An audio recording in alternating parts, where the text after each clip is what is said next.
Parashá Re'eh. Muito bem. Essa Parashá tem coisas excelentes, muito boas.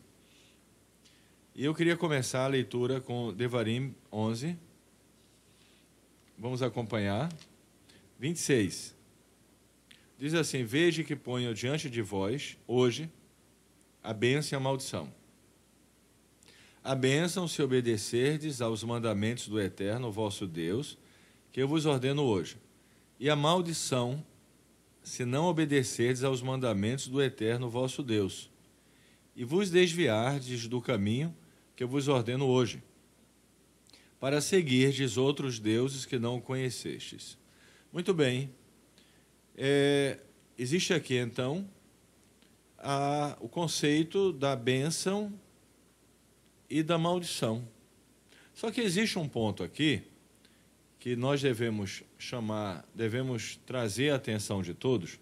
Quando você lê a primeira frase, existe uma palavra que poderia ser omitida do texto. Você poderia ler assim: ponho diante de vós hoje a bênção e a maldição. Vocês entenderiam isso dessa forma? Para que a palavra re'eh? Veja. E os sábios, os rabinos dizem, quando ocorre esse fato, é que existe uma indicação de uma mensagem, de um segredo, de algo que está relacionado com o que vai ser dito. Muito bem. A bênção, digamos assim, uma primeira forma de enxergar isso, depois nós vamos para algo mais profundo, mas uma primeira forma de enxergar isso é uma mensagem que o Eterno está dando. Quando nós somos abençoados, nós devemos olhar para nós ou para o Eterno. O que é que vocês acham aqui? Para nós ou para o Eterno? Quando nós somos abençoados, o que é que a Torá nos ensina? Olhar para o Eterno. Né? A gente acaba, por exemplo, de comer, é uma mitzvah, agradecer ao Eterno. Então, quando nós somos abençoados, nós deveríamos olhar para o Eterno e agradecer, que a bênção vem dele. Agora, quando existe uma maldição, nós vamos analisar esse caso. A maldição ela vai causar um transtorno, uma dor, um sofrimento, né? Então, quando existe uma maldição, nós olhamos para quem? O que é que vocês acham? Vocês dos grupos também, o que é que vocês acham? Nós olhamos para quem? Quando a gente... Exatamente. Nós olhamos para nós mesmos. E nós devemos identificar o que é que está errado em nós. Então, se eu sou abençoado, eu olho para os céus e falo: obrigado, Eterno. Muito obrigado. Né? Baruch atah Hashem.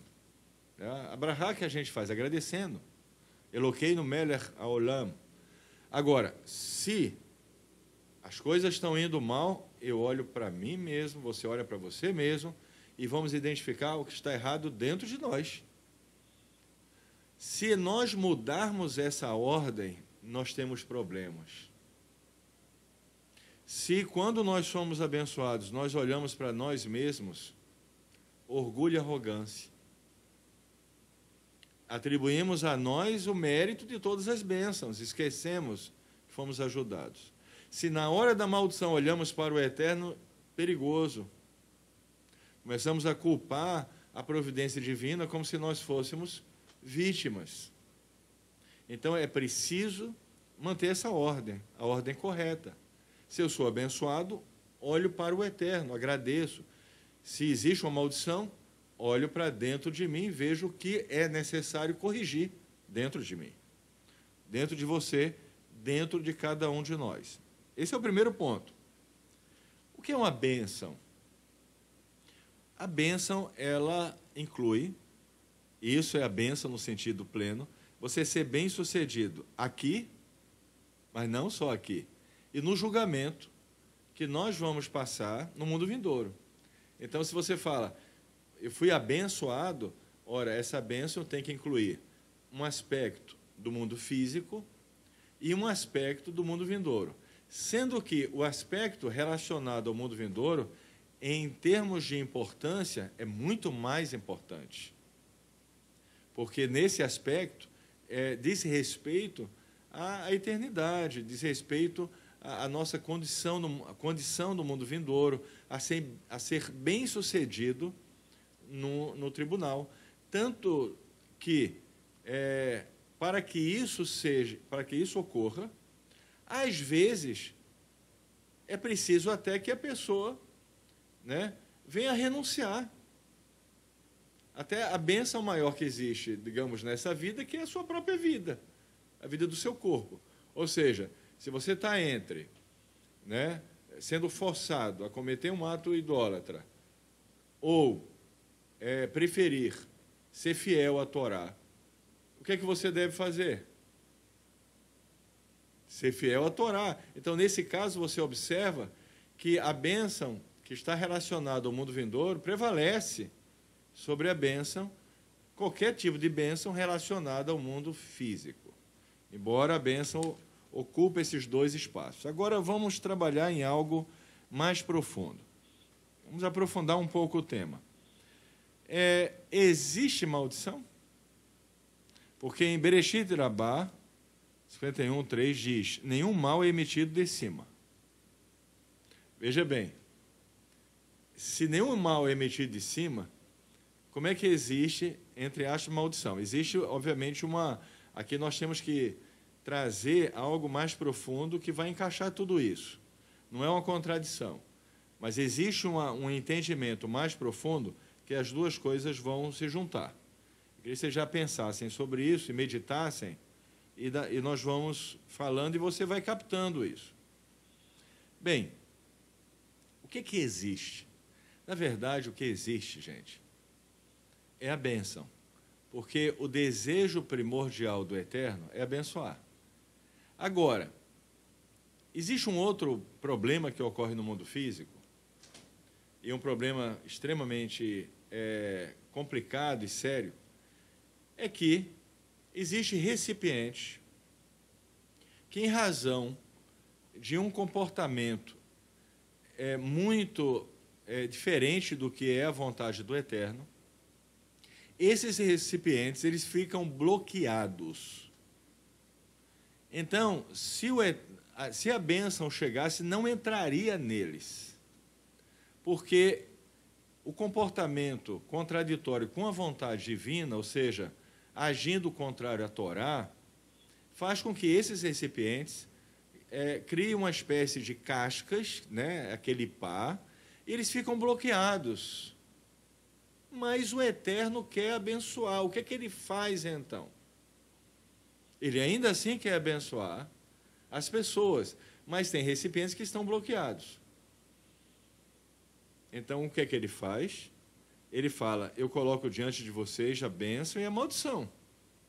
Se você obedecer a mitzvah, se você seguir os caminhos que estão relacionados na Torá, que é a vontade divina, você receberá a bênção. Mas se você não seguir, eu vou enviar a maldição. E o que é a maldição? Gente, se você tem uma coisa muito bloqueando, né, o caminho, um canal está bloqueado, um recipiente está bloqueado, você tem que mandar uma bênção ali para dentro. O que é que você faz? Você coloca a bênção dentro de quê? De uma escavadeira, não é verdade? Uma coisa para quebrar aquele pá. Então, na verdade, o Eterno ainda assim manda uma bênção, porque o desejo primordial dele, isso é muito importante entender, é abençoar, é doar. Então, quando existe um recipiente que está bloqueado, que está com cascas, com aquele pá, a bênção ainda assim virá, mas ela virá dentro de uma britadeira, de uma escavadeira, que tem a característica de uma maldição. Porque vai bater naquele recipiente, vai começar a quebrar aquelas cascas, vai gerar dor, vai gerar sofrimento, mas o objetivo final é a bênção, embora nem todo mundo consiga captar essa bênção. Muito bem. Uns se quebrantam e no final recebem a bênção. Outros endurecem. Outros se quebram porque endurecem diante da dificuldade. Então, nem todo mundo descobre o segredo, entre aspas, dessa maldição, que no Targum Yonatam, ele não chama de maldição, ele chama de substituta. A bênção e a substituta. Ou seja, se o recipiente está fechado e bloqueado, é mandada a substituta do recipiente, que é a maldição, que é a escavadeira. Só que a maneira como esse recipiente reage a esse tratamento, ou ele quebra ou ele se quebranta. Se ele se quebranta, ele capta a bênção que está dentro da escavadeira. Se ele resiste, ele quebra. Mas aí eu quero perguntar a vocês, qual é a bênção que está contida dentro da maldição? Existe uma bênção, é um presente, ela está contida dentro da maldição. Qual é a bênção? Exatamente. Exatamente. A bênção contida dentro da maldição é a teshuvá. Exatamente isto. A teshuvá, ela vai de presente, porque o desejo primordial do Eterno não é quebrar o recipiente, é quebrar aquele par, é quebrar o bloqueio que está impedindo aquele recipiente de receber a luz, não é quebrar ele. E é enviado a maldição, ou seja, a escavadeira, ou a britadeira, sei lá, ou a broca, seja o que for, mas contido a bênção que é a teshuvá. Esse é o desejo primordial do Eterno, que a pessoa faça teshuvá. Eu estava meditando sobre isso, e eu estava pensando, baseado nessa Bereshit Rabbah, que diz nenhum mal é emitido de cima. Então a gente observa, mesmo um decreto que é emitido, ele tem esse propósito fundamental, por isso não é considerado um mal. Eu estava meditando sobre isso e eu cheguei numa reflexão. A demonstração mais expressiva do desejo primordial do Eterno de doar, ou seja, luz, amor, sem nenhum desejo de receber, é a teshuvá. Porque quando o Eterno ele oferece que a teshuvá, o Eterno vai oferecer um perdão. E não existe, a pessoa que faz teshuvá, ela não é perdoada porque ela tem mérito, ela é perdoada porque ela se arrependeu. Então, o Eterno tem uma oportunidade de doar. O Eterno não tem o desejo de receber, mas a gente vai ver que no processo, ele permite que a gente dê algo, eu vou explicar por quê, né? A gente dê algo, como se a gente estivesse dando algo para ele. Na verdade, o Eterno não tem desejo de receber, ele não tem necessidade nenhuma de receber, ele só tem desejo de doar. Mas na teshuvá ele expressa esse desejo primordial de doar de forma plena, porque a pessoa ela só recebe na teshuvá. Ela não está dando nada, ela está apenas se arrependendo e recebendo. Mas a história não acaba aí. Vamos continuar. Embora, após o fato, ou seja, após a teshuvá, o Eterno nos concede esse mitzvot. 2 objetivos fundamentais. Quais são? As mitzvot têm 2 objetivos. Não é que nós vamos agora retribuir, não é que nós agora vamos pagar de volta. Não, o Eterno tem desejo de receber, ele só tem desejo de doar. E nós temos que aprender a ter mais esse desejo de doar, porque o desejo primordial nosso é de receber. Mas ele dá a mitzvah. Ele tem 2 motivos, tem vários motivos, mas tem 2 que eu quero enfatizar. Quais são 2 que vêm na mente de vocês? Dos grupos também, quero pedir participação do Rafael para me falar, se o pessoal responde. Quais são, né, os 2 motivos do Eterno nos dar as mitzvot? O que é que vocês acham? é um motivo, o pessoal dos grupos está respondendo, para nos dar condições de criar mérito. Eu vou considerar como um dos motivos, porque um dos motivos é que a gente não receba só as bênçãos com o pão da vergonha. Então, o Eterno dá condições para que a gente também tenha dignidade, né? E não tenha só o pão da vergonha, a gente possa, né, expressar algo, fazer algo, trazer algo à ação e ser abençoado. Então, é verdade, isso é um primeiro ponto, vamos considerar. Mas tem um segundo, que é fundamental.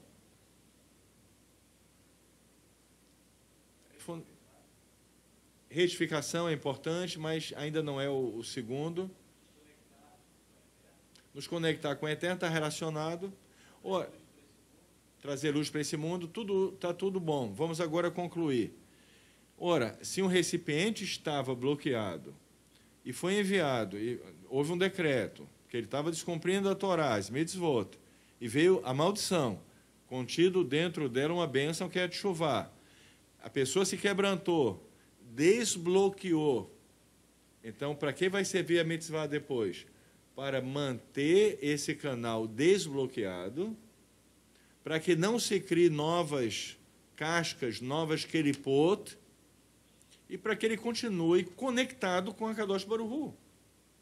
Então, a mitzvah, ela tem, entre vários benefícios físicos e espirituais, ela tem a característica de nos conectar com a Kadosh Baruch Hu. E, por isso, pós-chuvá, é fundamental o envolvimento com as mitzvot. Fundamental para que o canal continue aberto e a conexão com a Kadosh Baruch Hu se aprofunde.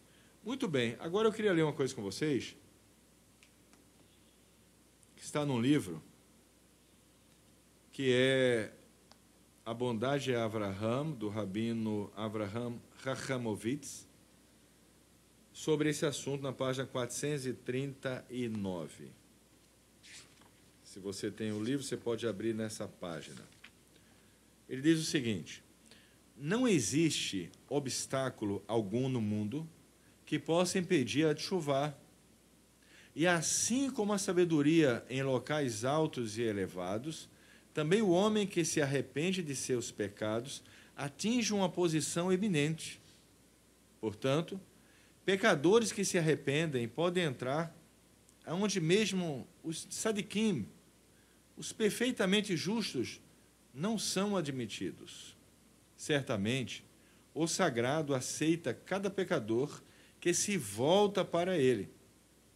O que assim o faz é colocado no caminho da vida, e, independentemente de suas manchas anteriores, tudo é retificado e restaurado como a posição anterior. Mesmo quando o sagrado decreta, da maneira mais solene, contra uma pessoa, ele a perdoa inteiramente, onde existe a teshuvá verdadeira. Suas compaixões se estendem, mesmo aos animais e os pássaros, mas ainda para os seres humanos, os quais sabem como glorificar o Eterno, ainda mais. Como Davi Amelech expressou: muitas são, ó Eterno, as tuas misericórdias. Verifica-me segundo os teus juízos. Terrilim 119, 156. Ele continua: a mudança, que é um refinamento, ocorre, pois a parte negativa da essência do homem, que se manifesta nas midot, tem uma força vital diminuída através da teshuvá. Isso implica que a teshuvá é um processo intrinsecamente de limpeza espiritual, despertando a compaixão suprema de Deus pela alma do indivíduo e da subjugação e nulificação do mal.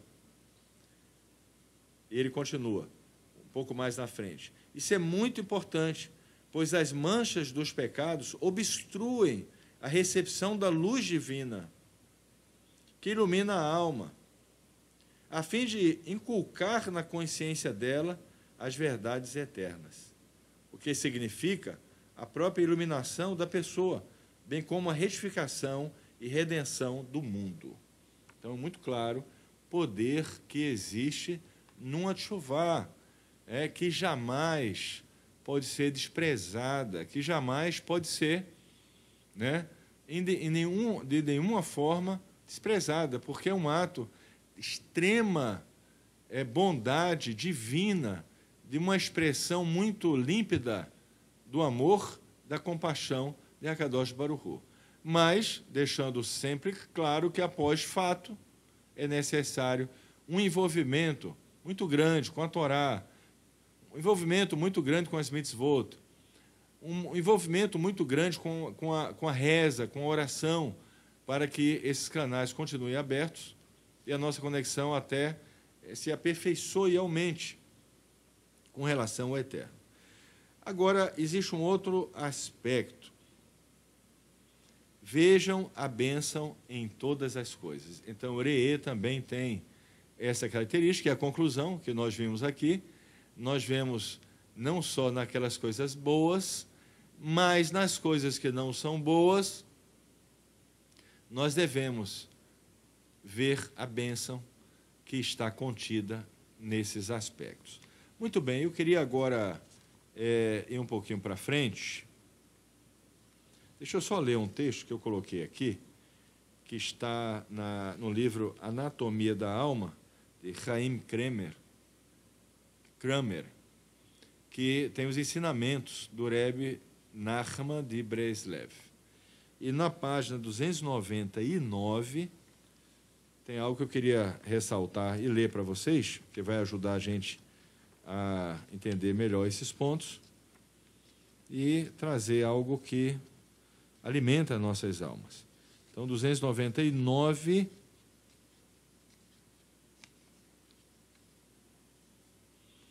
fala sobre a questão do olho, do olhar, da maneira como a gente olha as coisas. Muito bom. Há um olho generoso e um olho mau, um mal olhado. As duas expressões são usadas há milênios e aparecem na Escritura e no Talmud como indicadores da estatura de um homem. Abraão é o modelo da pessoa que tem um olho generoso. Ele sempre procurava ver o bem nos outros e não sentia inveja nem ódio de seu semelhante. Bilam, por outro lado, é a epítome daquele que lança mal olhado, o indivíduo que sempre busca defeitos nos outros e tem inveja de suas posses ou posição. Então, o olho é fundamental. E, nesse aspecto da bênção e da maldição, a maneira como nós enxergamos as coisas é fundamental. Um olho bom e um olho mau, nessas circunstâncias, é vital. Se existe uma bênção, se sabemos lidar com essa bênção, ou caso existe uma maldição, se ela vai quebrar ou quebrantar, depende da visão que nós vamos ter dessa situação. Aí nós já começamos a observar, gente, que aquela palavra Re'ê já está fazendo sentido ou não. Ela não está só ali contida, sem uma necessidade. Ela contém ali várias mensagens importantes. Então, o Re'ê passa a ser não só o nome da paraxá, dessa porção, mas uma palavra fundamental, de todo aquele contexto com relação a bênçãos e maldições. Agora vamos entrar em outro aspecto. Devarim 12, 1 a 3. E nós vamos aplicar esse aspecto não só externamente, mas internamente. Nós estamos tratando da questão da teshuvá, de uma pessoa que recebeu essa bênção contida numa maldição, ou seja, onde foi quebrada todas as barreiras e ela está recebendo a luz divina. Então, qual é o próximo passo? O efeito da negatividade, o efeito no sentido de bloquear a alma dessa pessoa foi anulada pela teshuvá, mas existem coisas que estão dentro do seu coração, da sua mente. Então, o que é que nós devemos fazer com isso? Então, vamos ler Devarim 12, 1 a 3, e diz assim: esses são os estatutos e os juízos que cuidareis de cumprir na terra que o eterno Deus de vossos pais vos deu para herdá-la, por todos os dias que viverdes sobre a terra. Certamente destruireis todos os lugares em que se viram as nações que vós herdareis, os seus deuses, que estão sobre os montes altos e sobre as colinas, e debaixo de toda árvore frondosa. E derrubareis seus altares, e quebrareis seus pilares, e queimareis no fogo suas árvores idolatradas, toda a Xerá, e cortareis as esculturas de seus deuses, e farei perecer os seus nomes daquele lugar, e não procedereis de modo semelhante para com o eterno vosso Deus. Muito bem. Aqui se refere a uma instrução de quando o povo judeu que estava no deserto, quando chegarem nas terras de Israel, fazerem isso e limparem a terra. Mas nós vamos colocar que nós estamos falando de chuvá, nós estamos falando desse retorno e como a maldição ela tem essa bênção contida nela de levar você a uma chuvá. Como é que isso se aplica a nós? Por exemplo, nós saímos de uma Quilipá. Não é verdade? A grande maioria de nós saímos do messianismo, saímos do cristianismo e, graças a Deus, estamos libertos desses conceitos errados, né? Conceitos que traziam prejuízo para a nossa alma. Baruch Hashem. Mas o que é que nós devemos fazer agora? Nós devemos trabalhar dentro desse território, que é a nossa mente, que é a nossa alma, e observar se realmente nós arrancamos e quebramos todos os ídolos. Porque pode haver ainda pensamentos que ainda têm links com o passado. Pode haver tipos de raciocínio que ainda têm links. E nós precisamos quebrar isso, nós precisamos tirar isso de nós e limpar a terra, para que nós possamos servir a Kadosh Baruch Hu de maneira apropriada. Então, nós precisamos fazer um trabalho nesse sentido e bastante diligente. Porque você fala, não, está claro para mim, também está claro para todos nós. Né? Está claro que Yeshua não é o Messias, está claro, isso está claro. Não temos nenhuma dúvida, absolutamente nenhuma dúvida. Não estou falando disso, eu estou falando de, às vezes, uma maneira de pensar, né? Uma maneira de raciocinar, uma maneira de ver as coisas, que pode ainda estar com algum link. Nós temos que tomar cuidado e fazer um trabalho diligente para procurar essas coisas e quebrar. E como é que se faz isso? Aí eu vou usar um pouquinho mais do livro Anatomia da Alma, que são os ensinamentos do Rebbe Nachman de Breslev. Esse livro é muito profundo. De vez em quando a gente tem que ler, eu já li, não li todo, mas já li muitas partes, mas de vez em quando eu leio de novo. É um livro muito profundo, com muita sabedoria. Muito bem, página 371. Vamos começar com a página 295.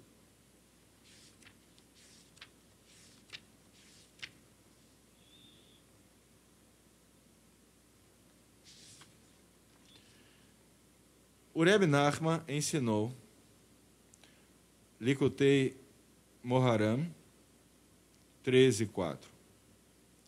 Quando o sábio traz Torá para o povo, a providência divina é atraída para esse mundo. Isso ocorre porque a Torá contém sinais de cantilação, vogais diacríticas, coroas e letras que estão representadas nas 3 cores do olho e da pupila. Quando um sábio extrai ensinamentos originais da Torá, ele faz descer o poder da visão, da providência de Deus sobre nós.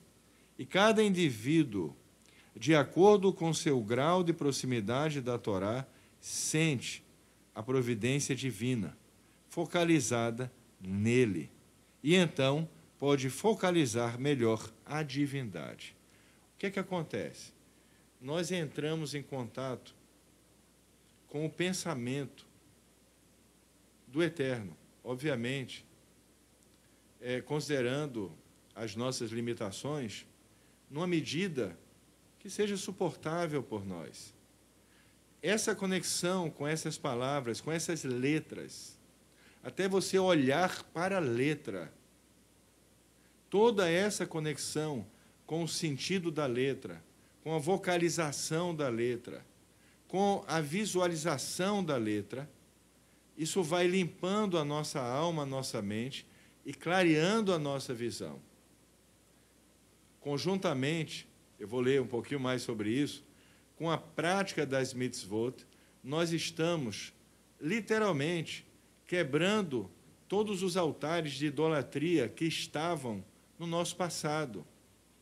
Nós estamos corrigindo o tipo de raciocínio que havia anteriormente e que agora está sendo reprogramado, tendo como referencial o próprio pensamento de Hakadosh Baruch Hu, que está na Torá.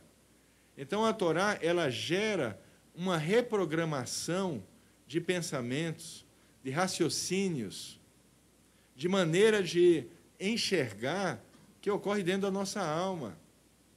E é por isso que é muito importante, além da gente ler em português, que nos dá o entendimento do que está sendo lido, quando ainda não temos um conhecimento, não conseguimos ainda ler fluentemente o hebraico, então nós lemos em português para a gente entender e a gente interagir com uma parte que é a parte intelectual, a parte inteligível, a parte que nós podemos captar, mas quando nós olhamos em hebraico, olhamos as letras, ouvimos, né, é muito interessante, né, para a gente que não tem uma fluência ainda no hebraico, existe vários canais na internet que há a recitação da Parashá, e você fica ouvindo e acompanhando, isso também vai contribuir nesse processo de limpeza, nesse processo de arrancar os altares de idolatria, de tirar as árvores, né, que foram colocadas, de tirar toda esse entulho que, embora, preste atenção nisso, gente, no processo de teshuvá, esse entulho, ele perdeu o poder de bloquear a sua conexão com a Kadosh Baruch Hu, mas ele ainda está lá, ele tem que ser tirado, ele tem que ser arrancado, ele tem que ser tirado completamente para que não sobre nem mesmo um pequeno link que possa, Deus nos livre, tentar reconectar você com o pensamento passado que tem uma característica idólatra. Ok? Então, vamos agora para outro texto do Rabi Nachman sobre o assunto, na página 295. Não, já lemos, página 371. Quem tem um livro pode abrir nessa página. Muito bem. Ele diz o seguinte: o Reb Nachman ensinou no Likutei Moharan, para poder andar no caminho de arrependimento, a pessoa deve conhecer a halachá, os códigos da lei judaica. Andar, em hebraico, é alechá, palavra que tem uma ligação estreita com halachá, os códigos da lei judaica. Como os termos que designam andar e os códigos são semelhantes, concluímos que o conhecimento dos códigos é o requisito para que se obtenha êxito no caminho da vida. Os códigos determinam o que é permitido, referindo-se a Sefirá de Netzach, porque nos indicam quando e como avançar, e o que é proibido, referindo-se a Hod, porque nos mostram quando devemos deter-nos. Tal conhecimento traz paz ao coração, que sem ele ficaria dividido. Ver Likutei Moharan 62, 2. Ver também acima, capítulo 22. Saber o que fazer em qualquer situação produz uma atitude segura e sadia, fundamento ou yesod, em relação à vida. Então, a halachá, que vai tratar da maneira apropriada de nós praticarmos a mitzvah e das cercas para nos proteger de nos afastar da mitzvah, vai nos trazer um caminho seguro, um caminho claro. Ah, se eu fiz a brachá e era para um alimento, mas eu fiz para outro, o que é que eu faço? Allah vai explicar o que nós fazemos numa circunstância como esta. Ah, se eu esqueci, se eu fiz ou não fiz, Allah vai nos explicar o que fazer. E quando nós começamos a ter conhecimento de todos esses detalhes, nós nos sentimos seguros. E não há dúvida na nossa mente de que o nosso serviço divino ele está defeituoso. Ao contrário, nós nos sentimos seguros de que o nosso serviço divino ele está bem apropriado. Isso traz segurança, isso traz paz. É isso que o Rabi Nachman de Breslev comunicou nesse texto, e por isso a importância do estudo da halachá. Muito bem, agora nós vamos ler Devarim 12, 28, completando, todo esse pensamento, diz o seguinte: guarda e obedece a essas palavras que eu te ordeno, para que seja bem para ti e para os teus filhos depois de ti, para sempre, porquanto farás o que é bom e direito aos olhos do Eterno, teu Deus. Baruch Hashem. Muito bem, gente. Vamos entrar num outro ponto agora. Aqui existe um texto que existe um cumprimento dele. Esse cumprimento ele pode ser parcial, mas existe um cumprimento exato dele. Então, eu vou ler e vocês vão me ajudar a descobrir. Vamos descobrir juntos. Então, vamos abrir Devarim 13, 2 a 5.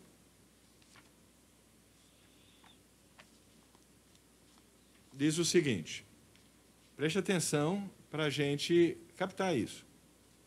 Se um profeta ou um sonhador se levantar no meio de ti e der um sinal do céu ou um milagre da terra, a pessoa fez um sinal mesmo, sinal. Ela não só falou algo, ela fez um sinal. Ela fez algo que alterou a natureza que rege o mundo físico. Ok? Isso é um milagre. O milagre é algo que alterou a natureza, ou seja, as leis da natureza do mundo físico.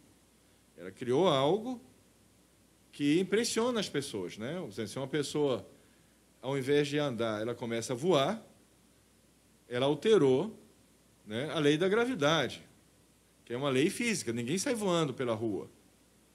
Então, isso impressiona as pessoas. Então, ele diz, se um profeta ou sonhador se levantar no meio de ti e der um sinal no céu, ou um milagre na terra, ressuscitar alguém. Imagina, você está num velório e chega uma pessoa e ressuscita a pessoa. Mais uma vez, ele está alterando a natureza. A pessoa está morta já. A alma já saiu do corpo. Ele tocou na pessoa, a pessoa ressuscitou. Preste atenção nas palavras, porque existe um segredo. E realizasse o sinal ou milagre que te falou e te disser. Então, ele fez o milagre aconteceu. Depois que aconteceu o milagre, ele alterou realmente as coisas, o mundo físico, ele transcendeu o mundo físico, e aquilo funcionou mesmo, aquilo não foi uma mágica, não. Ele teve condições de fazer essa alteração.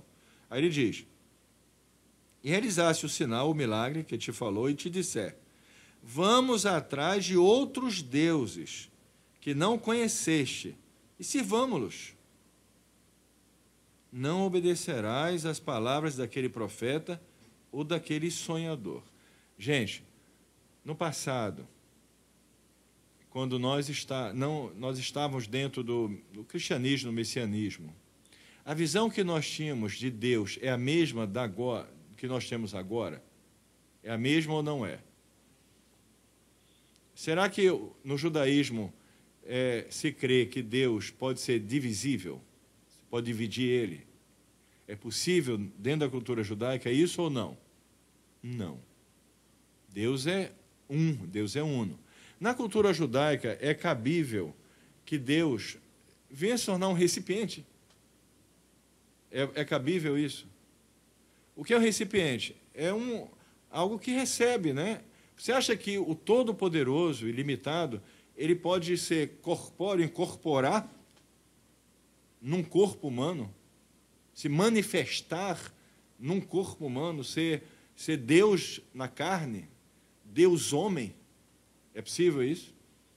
Então, eu volto a perguntar, será que o Deus que nós tínhamos no passado é o Deus segundo o conceito judaico, é o mesmo Deus? Não. Aí eu pergunto ainda com mais clareza, então, o Deus que nós tínhamos no passado é o Deus da Torá, o Deus que trouxe a Torá no Sinai, que através de Moshe comunicou isso com todo o povo judeu? É esse Deus? Não é o mesmo Deus, correto? Então, se aparecer um profeta que faça sinais, mas que apresentar um Deus que você não conheceu,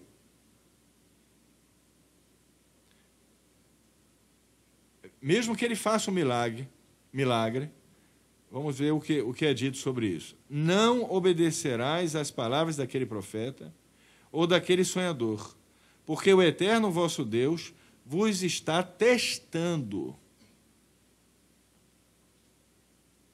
Vos está testando para saber se amais o eterno vosso Deus com todo o vosso coração, com toda a vossa alma. Após o eterno vosso Deus andareis, a ele temereis, seus mandamentos guardareis, e sua voz ouvireis, a ele servireis e as suas qualidades adotareis. E aquele profeta e aquele sonhador será morto, porque pregou falsidade em nome do Eterno. Bem, vamos analisar isso. Eu vou deixar vocês concluírem. Qual é a base da nossa religião passada, que não é mais a religião de hoje? Ela se baseava em quê? O que é que dava vida às pessoas? A morte. Ou seja, a morte de uma pessoa, né, daria vida para aqueles que crescem nessa pessoa. Gente, vocês já pararam para pensar nisso? Vocês já pararam para refletir sobre isso? Ou seja, o Eterno ele está dando aqui a libertação. E a libertação é, você teme, ele está dizendo, o Eterno, a mim. Eu não preciso de nenhum intermediário para que eu seja salvo. Eu temo diretamente o Eterno. O Eterno fala, teme a mim, guarda os meus mandamentos e me segue. E é esse o caminho. Não existe a necessidade de ninguém morrer por você ou de haver um tipo de intermediário que tem que levar a sua causa para que você, então, seja salvo. E sem aquele intermediário, você não seria salvo. Logo, você passa a temer a ele. Mas aí tem um segredo. Graças a Deus, nos libertamos disso. Qual é o segredo? Vamos abrir agora em Devarim 14, 1 a 2. Observe isso. Porque aqui nós vamos ver algo muito interessante. A gente aprendeu no passado que, na nossa religião passada, que tinha um filho de Deus, não é isso? E quem cresce nesse Filho de Deus, todo mundo se tornaria também filho de Deus. Não foi assim que a gente aprendeu no passado? O que é que nós estamos fazendo agora? Nós estamos tirando, né, as árvores, estamos tirando tudo isso. Agora, vê o que o texto diz. Vós, ou seja, o povo judeu, vós sois os filhos de Deus. E agora? Não é um filho de Deus. Vós, o povo judeu, vós sois os filhos de Deus, os filhos do Eterno, vosso Deus. Não fareis cortes em vossa carne, e não vos fareis raspar a cabeça por causa de um morto, pois és um povo santo para o Eterno teu Deus. És um povo santo para o Eterno teu Deus. E a ti o Eterno escolheu para ser para ele povo querido, mais que todos os povos que há sobre a face da terra. O Eterno separou o povo judeu para dar ao povo judeu uma missão específica. E ele diz: não comerás nada do que for abominável. E há toda a questão do que é kosher e do que não é kosher, que é treif. E o povo judeu não pode, de forma alguma, comer uma comida que não seja kasher, kosher. Essa obrigação não está sobre o Bnei Noach. Ele não tem essa obrigação. O judeu tem essa obrigação porque ele tem uma tarefa ao comer a comida kosher. Nós vamos ler sobre isso, que é algo muito profundo, algo muito especial. E por isso, para o povo judeu, é uma obrigação, entendeu, gente? Então, cada pessoa tem uma função, cada grupo tem uma função. E o povo judeu tem uma função. É por isso que todos nós, né, saímos dessa queripá, alguns optaram, né, por um padrão Bnei Noach, que é um direito total da pessoa. Outros, né, não só eu, não só eu, minha família, mas muitos também querem optar por uma conversão. Tem que compreender que quando o Eterno ele traz essas, ele coloca isso, ele fala: olha, eu separei vocês, e claro, vocês são uma nação querida, claro, porque vai fazer algo que ele quer que seja feito e vai contribuir com um propósito de reparação desse mundo, mas, ao mesmo tempo, você tem que entender que aquilo que não lhe era obrigatório passa a ser obrigatório, porque você vai ter uma função específica, um trabalho específico. E esse trabalho específico tem muitos detalhes. E por isso é preciso pensar bem, refletir bem, estudar bastante, para que se tenha a certeza absoluta que essa é a vontade de Akadosh Baruch Hu para você, para mim, para todos nós. Nós temos essa certeza, mas essa certeza não foi adquirida senão, primeiro, por um desejo profundo nosso, né, de servir, embora o Bnei Noach também tenha esse desejo, por uma identificação com o judaísmo e também por uma certeza absoluta que essa é a vontade de Akadosh Baruch Hu para nós, e com um sentimento também, porque todos nós que temos essa certeza, se a gente ficasse fora dessa configuração, nós nos sentiríamos como um peixe fora d'água, é verdade ou não é? Pessoalmente, era o sentimento que eu tinha até que eu encontrei o judaísmo. Eu me sentia um peixe fora d'água. E muitos sentem essa mesma sensação. Então, a gente tem certeza que esse é o propósito divino para a nossa vida. Eu digo sempre às pessoas: gente, você consegue viver, as pessoas que estão no processo, né, se vai se converter ou não vai se converter, a gente pergunta: você consegue viver sem a conversão, sem ser judeu?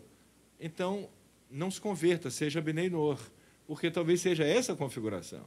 Agora, se você disser: eu não consigo viver, não dá, não tem condições, eu não consigo, eu me sinto um peixe fora d'água, a minha identidade ela fica danificada, eu não consigo. Então, tudo bem, então é hora você tem que se converter, porque é a configuração da sua alma que tem que estar dentro desse lugar, dessa posição. Agora, Vamos ler, é um outro livro aqui, para a gente concluir, chama Sua Alma Pode Estar em Perigo, do rabino Avraham Rahamovitz.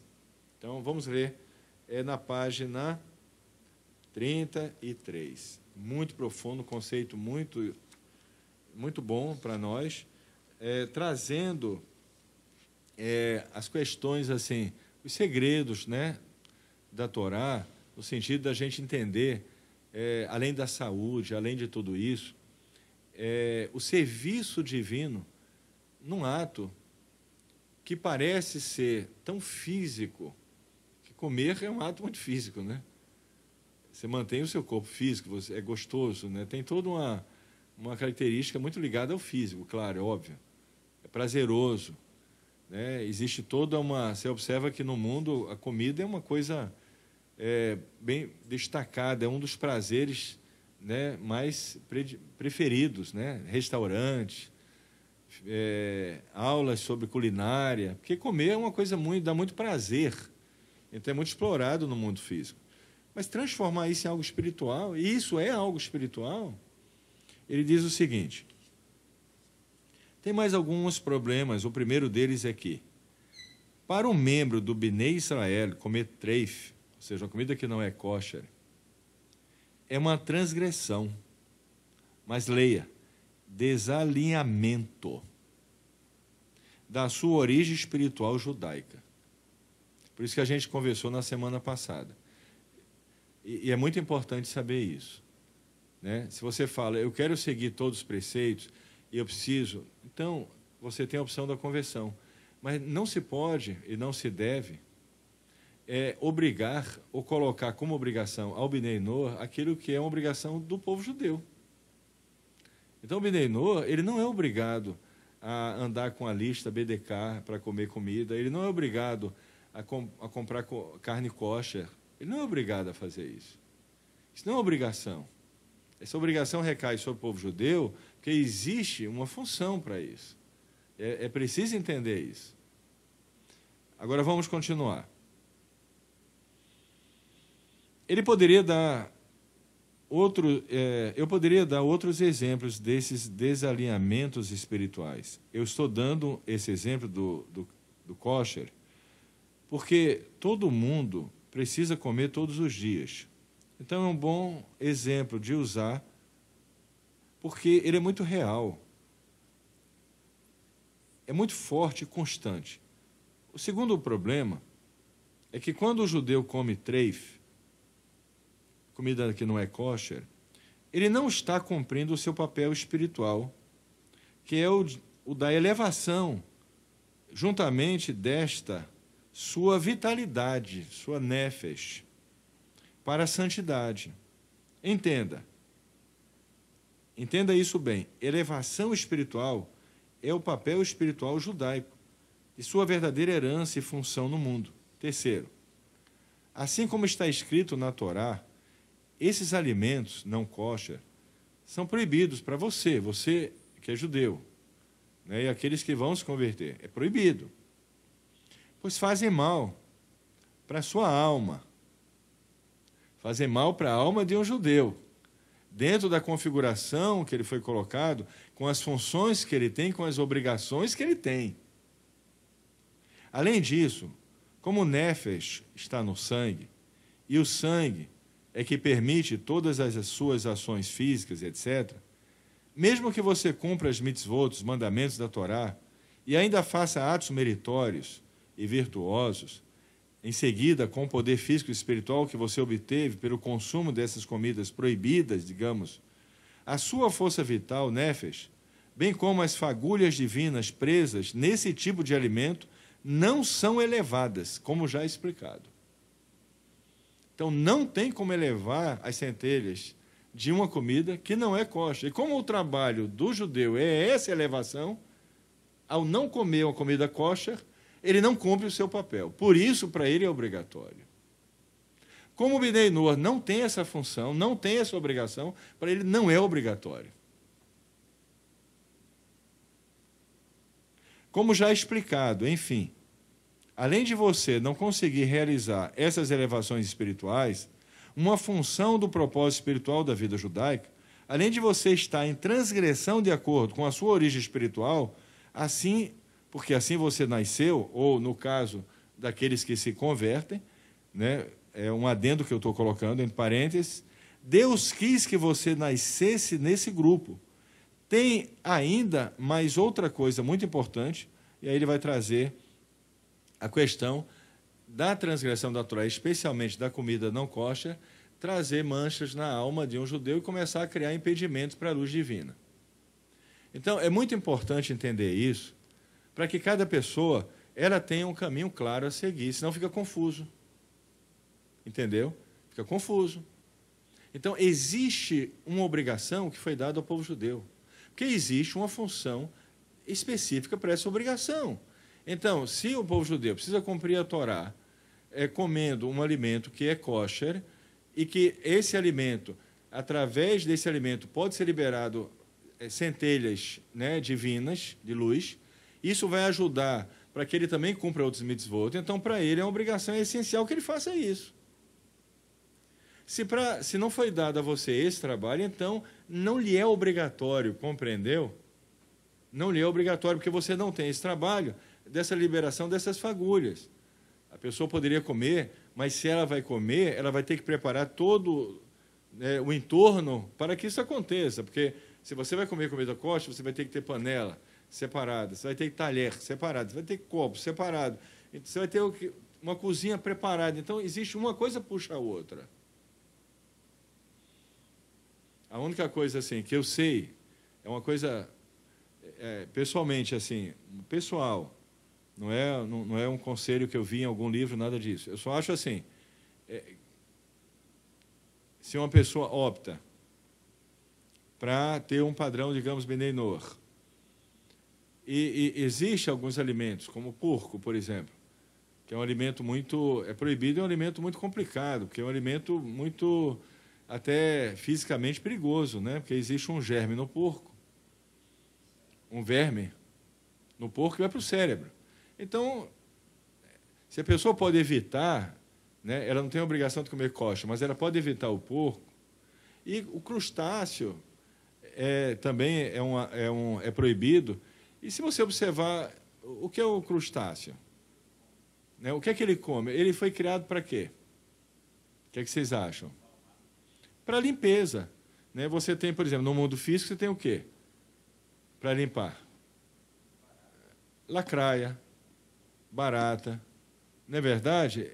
Esses insetos, eles vivem onde? Onde eles vivem? No esgoto. E vou dizer mais, se não tivesse isso, não sei se seria suficiente, todo o sistema de purificação de água e tudo isso. Obviamente, eles se tornam também perigosos porque eles estão ali dentro e podem transmitir doença. Mas se alimentam dessa sujeira, não é verdade? No mar, a mesma coisa. Então, a lagosta, o camarão. E se você observar, é muito interessante isso, porque pegue uma lagosta ou um camarão e pegue, digamos, uma barata. Tem semelhança? Tem semelhança ou não? Aquela casquinha, né? Aquelas antenazinhas, não parece os dois? Porque os dois têm a mesma função. A função deles é comer a sujeira que está. Então, obviamente, assim, se uma pessoa me perguntar, né, uma pessoa que está no padrão Bnei Noach, se perguntasse, olha, seria bom evitar? Eu diria que seria bom evitar, até por questão de saúde. Porque faz mal para a saúde. Faz mal. Né? Eu lembro quando eu era criança, né, ia para o médico, ou estava com alguma infecção, a primeira coisa que falava, não come porco, não come camarão, não come crustáceo. Faz mal. Mas tudo bem. Eu só estou trazendo isso, porque é uma coisa que né, a gente... né, o assunto é em cima disso. Embora nem isso é como não há obrigação do Bnei Noach com relação à comida kosher, não tem obrigação com nada. Ou seja, se ele comesse uma comida dessa, um crustáceo, não viria sobre ele uma condenação, porque não existe proibição. Então, é bom deixar claro, é só um conselho, que não existe a proibição, entendeu? A proibição ela é para o judeu, não para o Bnei Noach. Ok, gente. concluindo esse estudo, essa paraxá, eu quero enfatizar o ponto mais importante, que é o olhar, o olho. Como olhar? Se estamos passando uma situação boa, ou às vezes não é questão de situação, é questão de momentos ou de situações. Então, tem situações no sentido não tão alongadas, não é uma situação, não é uma crise, não é uma... Mas durante o dia, durante a semana, durante o mês, durante o ano, tem aqueles momentos que são momentos bons, tem aqueles momentos que são momentos ruins. Às vezes o momento bom ele se prolonga mais, às vezes o momento ruim se prolonga mais, mas em todas as circunstâncias que estão nos rodeando, a grande lição dessa paraxá, Areê, é a gente saber olhar para elas. Então, se existe uma situação complicada que está causando sofrimento, tem uma britadeira ali na vida de qualquer pessoa, calma, vamos olhar para dentro de nós, vamos olhar para dentro de cada um de nós, vamos observar o que o que precisa ser corrigido, e lembrar que dentro daquela britadeira tem uma bênção, tem a tchuvá, tem a solução. E quando tiver, ao invés disso, uma situação muito boa, muito agradável, né, prazerosa, obviamente dentro dos conceitos da Torá, daquilo que é lícito, uma situação muito agradável, Baruch Hashem, então nós vamos olhar para o Eterno e agradecer, e saber que nós não teríamos isso se não tivéssemos a bênção do Eterno, se Ele não tivesse nos ensinado o que é a Torá, o que é a sua Torá, o que são as mitzvot, como praticá-las, não teríamos essa bênção. Então, nós vamos aproveitar esses momentos alegres, felizes, para fazer uma brachá, para agradecer a Kadosh Baruch Hu, e ter isso, um agradecimento muito forte dentro do nosso coração. Porque existe uma coisa muito importante, gente. Mesmo no mundo físico, se uma pessoa ajudou você com algo, nunca pague o bem com o mal. Porque pagar o bem com o mal traz justamente a britadeira, traz esses momentos difíceis, traz se chama maldição, a substituta da bênção. Então, é preciso ter sempre um coração muito agradecido e um olho bom. Um olho bom. Porque um olho bom consegue enxergar os próprios defeitos e consegue enxergar as bênçãos com gratidão. E, além de tudo isso, satisfação pela sua vida, pelo que você tem, jamais desejando o que as outras pessoas têm, mas satisfeito com a sua porção, que é uma grande riqueza. Muito bem, essa foi a paraxá, espero que tenha sido bom para todos. Ok, Baruch Hashem.